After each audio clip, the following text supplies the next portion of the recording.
प्रश्न इतना सा ही है, जो विकार हमारे अंदर उत्पन्न होता है वो हम ही करते हैं कि नहीं, यही प्रश्न है। आपको क्या लग रहा है? अगर मैं नहीं करता हूँ तो मुझे उसका फल क्यों मिलता है? इतने समझदार हो आप तो फिर काफी क्यों हो रहे? हाँ तो वही तो मैं और किसी ने भटकाया क्या आपको? हाँ, ये कह कर ये हमारे नहीं है, नहीं है, नहीं तो है। कहना क्या तुम्हारे है क्या? फिर क्या अधर में लटके बोलना रात दिन में बेचैन हो इन राग द्वेष टेंशन से, तुम तो परेशान नहीं हो, और जो करेगा वही तो भोगेगा। भोगना मुझे पड़ रहा है मतलब करे किया मैं नहीं है। वैसे ही ये मेरा नहीं है मेरा नहीं है कहकर वैसे ही चिंताएं दूर नहीं होती है। कहने से काम नहीं बनता। बोलना यदि तुम्हारा राग नहीं रहता तो 9 बजे काय के लिए जाता है ताला खोलने के लिए दुकान का? 80 उम्र में बुढ़ा मर जाएगा, तू बैठना घर पर। बोलना अभी तू दुकान का कर्ता बनने जा रहा है और कह रहा है यहाँ पर राग द्वेष का कर्ता नहीं है। बेवकूफी की बातें हैं।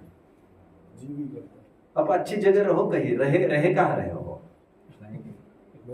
महेंद्र रह रहे हो, अब यहाँ जाओ रहने के लिए।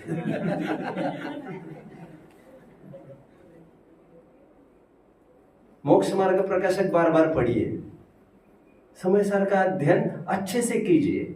समय सार ग्रंथ में कई जगह 221 कलश है जहां पर साफ ये कहा है, जो जीव ये मानता है राग द्वेष पर निमित्त से होता है, मैंने नहीं किया, ऐसा मानने वालों के लिए कभी भी नहीं उत्तरंती मोह वाहिनी, वे मोह रूपी नदी का कभी भी पार कर सकते नहीं है। वे शुद्ध बोध विदुर अंध बुद्धया, वे शुद्ध बुद्धि से बिल्कुल अंधे हैं जो ये मानते हैं राग द्वेष किसी और ने की।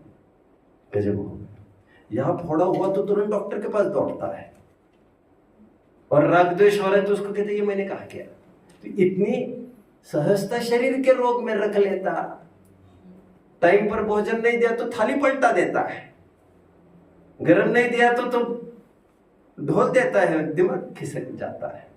वहां पर नहीं समझ में आती ये सब कुछ मेरा नहीं है। उसकी अपनी मर्यादाएं, एकांतवाद नहीं, अनेकांत से कोई भी वस्तु को समझना चाहिए।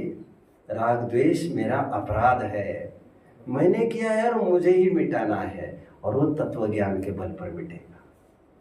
जिस दिन मुझे समझ में आएगा उस जगत की कोई भी वस्तु इष्ट अनिष्ट नहीं है तो ये कषाय भी मिट जाएगी। मोह के उदय से जब इष्ट अनिष्ट कल्पना होती है तब कषाय उत्पन्न होती है। तत्व ज्ञान के बल से जब इष्ट अनिष्ट कल्पना मिट जाती है तो कषाय भी मिट जाती है। और तत्व ज्ञान मेरा ही काम है और कषाय मिटना भी मेरा ही काम है। कषाय चारित्र गुण का परिणमन है, वो जाएगा तभी तो सुख आएगा, वितरागता आएगी। यदि राग द्वेष भी मेरा नहीं है तो वितरागता मेरी कैसे हो पाएगी? फिर वो सुख और सिद्ध तो मेरा कैसे हो पाएगा? भगवान अवस्था मेरी कैसे हो पाएगी? फिर मेरे भगवान होने की भावना का क्या होगा? राग द्वेष को हम अपना मानेंगे तभी तो भगवान अवस्था हमारी होगी और हम उसमें अपनापन कर पाएंगे, और तभी सुख का निचोड़ हम ले पाएंगे। यहाँ पर महीना 2 महीना आकर बच्चों के साथ रहो आप, तो आपको भी खड़ा किया जाएगा, बिठाया जाएगा, तब आएगा मजा। इंछट नहीं चलेगा। हाँ चलिए। निज निधि निज में